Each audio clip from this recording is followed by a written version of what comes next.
Some of y'all about to be real mad at me, but it must be said. Hey everyone, it's Audrey. Welcome back. Today I wanted to talk about what it's like to be an Asian woman in America, or in my case, Canada. I debated for a while whether I wanted to make a video like this, and if I did make a video like this, what would I say? Because there are a lot of things I want to say. If I tried to make this video last week, I wouldn't have been able to make it through. But here we are today, feeling more collected.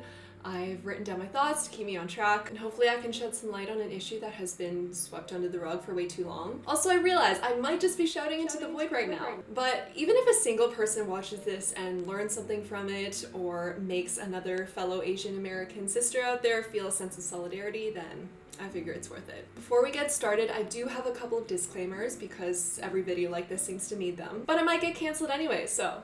First of all, I acknowledge I am an extremely privileged person. I have a lot of things going for me, and at the same time, I have experienced racism my whole life, and I want to share my experience not for the sake of gaining attention or having people feel bad for me. What I'm hoping to do is shed a light on what it's like to be an Asian American woman and the struggles that it comes with, because this is the reality that we're living in. Also, my experience is just one of many Asian American women out there, and just because this is my experience doesn't mean that every single other Asian American woman out there has had the same experience, but there is a stark common thread through all of our experiences. And I'll be getting into that. Also, I'm not trying to make racism against Asians more important than racism against other minorities. That's not even a thing. Pitting minorities against other minorities is just another product of white. I'm not gonna say it because I don't want this video to get flagged, but you know what I mean. It was created by white blank to keep white people in power. So here we are, we're all learning from each other, here to take down the real problem, which is white soup. And finally, if you're someone who's so close-minded, so in denial and defensive, unable or unwilling to think of anyone else besides yourself for 2 seconds, I'm warning you, this video will probably bruise your fragile ego, and you might not be able to handle it. This is gonna be very honest because I don't care anymore about being sensitive to everyone's feelings. I'm just exhausted. Some of y'all about to be real mad at me, but it must be said. That being said, I do hope that you can stick around and try to learn something. Just please be kind. So let's start in my school years. I grew up in a very small, very white town in Canada, and I was the only Asian girl in my class until like high school. So of course, because I looked different from everyone else, I was bullied for my appearance. You know, the classic like white people pulling their eyes back and being like, oh, I'm Asian. Or making comments like, wow, your face is so flat, did you walk into a wall? And when you're hearing this stuff for years as a literal child, when your brain is still a sponge, these comments really become so deeply ingrained in you, and I kind of just internalized that because I'm Asian, I am therefore ugly. I wanted to be white so bad. I would have given anything to have blonde hair, blue eyes, because that's what I thought would finally make me pretty and make the bullying stop. I can say a lot about how growing up in a white world as a minority fucks you up as a kid, but that's a whole nother conversation. So yeah, up until the end of high school, I kind of just thought like I'm ugly by default and how could anyone ever find me attractive? But then I finally moved out of my painfully uncultured hometown and I moved to Montreal for university, and Montreal is a very diverse city, and suddenly I was surrounded by other Asians and it was amazing. And it was also around this era that I moved to Montreal that I noticed I started attracting more male attention, and that was very confusing to me, first of all because I thought I was ugly because I was Asian, but also the comments and the attention I was getting made me feel very unsettled, and looking back now, I realize it's because the comments and the attention usually related back to the fact that I was Asian. For example, here's a very old tweet of mine from said era. The next creepy old man to say ni hao to me, I swear I will hit him over the head with the wok. Honestly, like, 2014 me was onto something. Maybe I should start carrying a wok around with me to fend off all the racist creeps. And here we are, 7 years later, and hearing ni hao and konnichiwa from creepy white men is so normal to me now that I just tune it out. Another comment I've gotten from various creepy white men is "你很漂亮."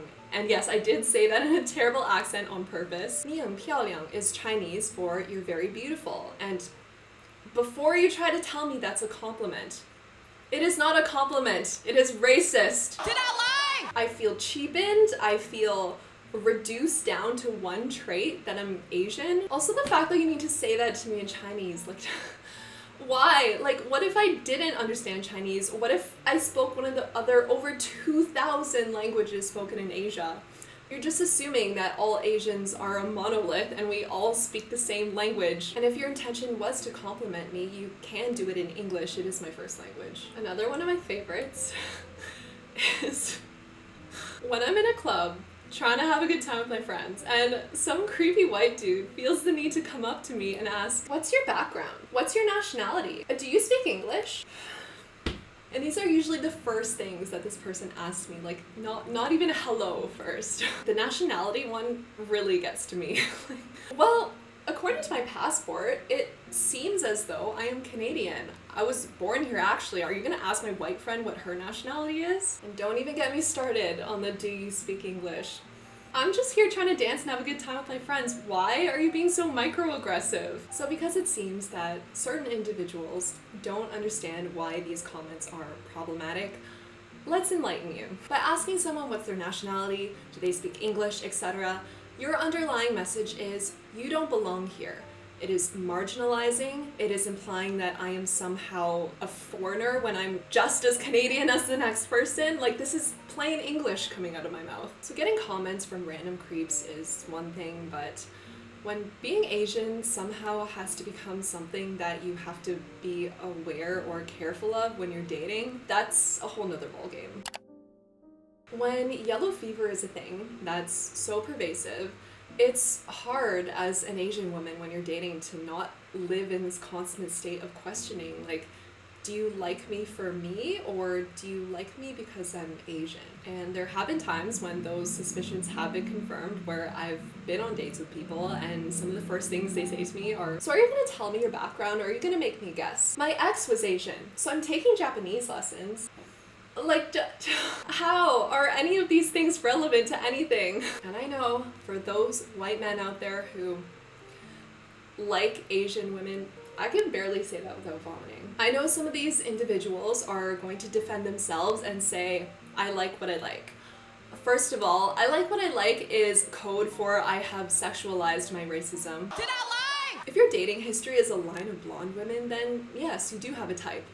But if your dating history is just a line of Asian women, that's a racial fetish. Something becomes a racial fetish when it is rooted in a history of systemic oppression, which blonde women have not had to endure, unlike Asian women. And also in the case of Asian women, when they have been painted in this stereotypical way in the media.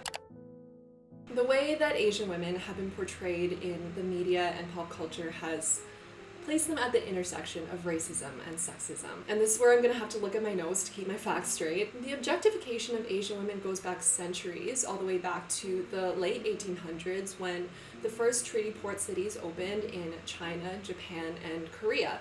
And when the first Victorian men visited these cities in Japan, they became transfixed with geishas, and geishas quickly became a highly sexualized image for Western men. In 1875, US Congress passed the Page Act, which banned the importation of Asian women because they thought that they were sex workers, whether they actually were or not. In 1887, French author Pierre Loti published his novel Madame Chrysantheme, which is about a US soldier who is deployed to Nagasaki, Japan, and while he's there, he takes on a temporary layover wife. And the author uses words to describe this woman like a little cream-skinned woman with black hair and cat's eyes, pretty and not much bigger than a doll, graceful, dainty, china ornaments, who grovel before me on the floor. This novel that paints Asian women as these diminutive, submissive playthings had a huge impact on the Western image of what Asian women are like, and this novel became extremely popular and was published in every major European language. Loti's novel then became the source of the very popular opera Madame Butterfly, which follows a very similar story. And in this story, the local Japanese wife gives up everything to be with this US soldier, only to be abandoned in the end. So this added to the archetype of Asian women not only being doll-like, but now we are also self-sacrificial. And the biggest factor that sealed in the objectification of Asian women is the massive US military presence in Asia from World War II up to the Korean and Vietnam Wars. While US soldiers were overseas, these camp towns started to crop up around US military bases, and these camp towns housed a local sex industry that was supported by the US military. So suddenly, permission was granted to Asian women's bodies, and they were seen as just for the sake of white male pleasure. After the wars ended, there was a wave of films and other media that featured a relationship between a US soldier and an Asian woman sex worker. And all of these narratives, they push this narrative of the white savior coming in to save this desperate, helpless Asian woman. One of the best known stories is the musical Miss Saigon, which is about a Vietnamese girl who is an orphan of war and becomes a sex worker and falls in love with an American soldier. And in this musical, she has absolutely no agency over herself. Everything she does is for someone else, and then in the end, she dies. And of course, there's that scene from Full Metal Jacket. We all know the lines. It's so embedded in pop culture. Me so horny. Me love you long time. All of these stories are a complete misrepresentation of Asian women. They are extremely tone deaf and told from the perspective of a white man who probably didn't have any consultation with anyone who's actually from these countries to confirm whether his image was actually accurate. This trope that the media has painted of Asian women being these hypersexual, submissive, exotic dolls, to this day fuels men's Asian fetishes. They project this exact same set of personality traits that they've seen in movies onto an entire ethnic group, and they don't even consider that we're unique and nuanced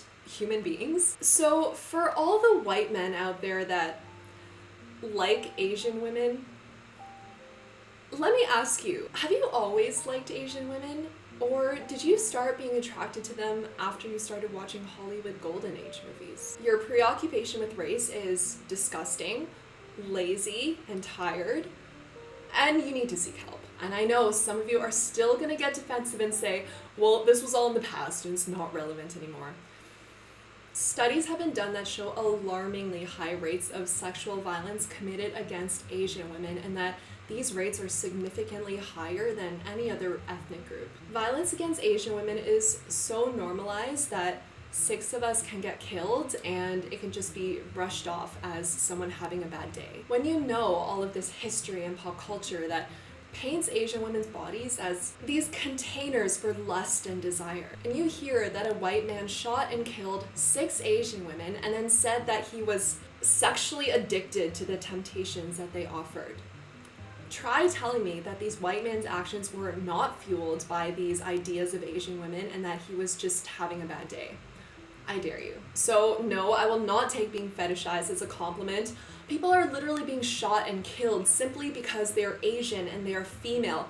It's apparently a death sentence, and if not, then it means living in a constant state of fear. In what world is that a compliment? So, my fellow Asian American sisters, to keep y'all safe out there while dating, I've put together a list of red flags for us to look out for to avoid men with yellow fever and or who are casually racist. I made these mistakes so you don't have to. On a first date, if one of the first questions he asks you is about your ethnicity, your nationality, or your background, run. If all or most of his exes are Asian, run. If at any point he uses the word exotic to describe you or anything about you, you know what to do. If he follows and likes hordes of Asian women's photos on Instagram, and finally, at any point, if they say something or their friend says something about you being Asian or about them being with you, an Asian woman and you say to them, like, hey, that made me uncomfortable. And they respond with, oh, I was just joking. They were just joking. Don't be offended. It wasn't a big deal. Making someone's racial background a joke is not funny. It is racist. And then to tell them to not be offended. Not only is that racist, that is sexual violence. It is also racial gaslighting, which is one of the worst feelings in the world. It is also what the entire Asian community is going through right now when the media says that this shooting was not racially motivated. Like, the evidence is right under our noses. Where are you finding evidence that this shooting was not racially motivated? I tried to put into words what racial gaslighting is, which was very difficult because racial gaslighting literally feels like someone set your insides on fire, and there are very few words to describe how awful that feels. Racial gaslighting is when someone dismisses or invalidates your feelings of anger about a racist incident that happened to you or happened to someone in your community. They tell you that you're being too sensitive, that you're overreacting, and that this is why what you experienced is not racism. You cannot argue with someone's experience of racism. They experienced what they experienced, full stop, end of conversation. So, sisters, look out for these red flags, but especially the last one, because this is a sign of someone who is not only racist, but who is also close-minded, refuses to listen to anything outside of their own narrow confirmation bias. These people's egos are so fragile that they're more concerned with not being called racist than simply confronting their own biases so that they don't go around hurting more people. They are problematic. Don't waste your energy on these people. It is not worth your precious energy. So if you made it this far in the video, first of all, thank you. And also you might understand why on the day I found out about the shooting in Atlanta, I was completely numb. Just so many things. Like, first of all, a bad day does not kill people. Racism and misogyny kill people. The fact that the media isn't calling it for what it is, which is a hate crime, is not about semantics or about being PC. Language matters, and by not calling it for what it is, we're continuing to erase the Asian American experience and making us invisible and gaslighting us. And the fact that news reporters wouldn't even say the victims' names because they were too hard to pronounce and it was inconvenient for them. I'm sorry, but our parents came here and learned your language to literally survive day to day, and you can't even learn how to say our names? The amount of times I have dreaded the first day of school or having a new teacher and having them mispronounce my Chinese name and feeling so humiliated and feeling the need to interrupt them halfway through butchering my Chinese name and telling them instead to call me by my English name because I didn't want to burden them with my culture. And since the victims and their families have not even nearly been respected and honored enough, let me say their names. I also don't have the perfect accent, so please feel free to correct me. Soon Chung Park, Hyun Jung Grant, Sun Cha Kim, Yong A Yu, Xiao Jie Tang, Dao Yo Feng. And the cherry on top of all of this is the fact that still not enough people are talking about anti-Asian racism. Most of the people I've seen talk about this are Asian themselves, and I've seen very few white or non-Asian people talk about this.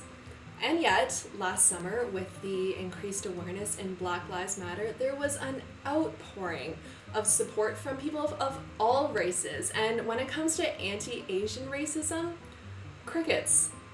Where are you? Where did you go? Again, this is not to diminish anti-Black racism. All of these forms of racism are happening always at the same time. The common thread is white soup. Also, all those people that posted those black squares or reposted stories being like, listening and learning, but then said nothing to stand up for the Asian community. You were being too busy being performative and problematic to be listening and learning. Who are you trying to fool? These people only spoke up to put on an act and portray a certain image of themselves. Their activism is fake and performative, and quite frankly, that's really embarrassing for them. Asian women are some of the strongest, most gifted, kind-hearted, most hardworking people I know, and I am so proud to say that I am an Asian American woman and I stand amongst them. Yes, there are a lot of things that I dislike about being an Asian American woman, but I wouldn't want to have any other identity.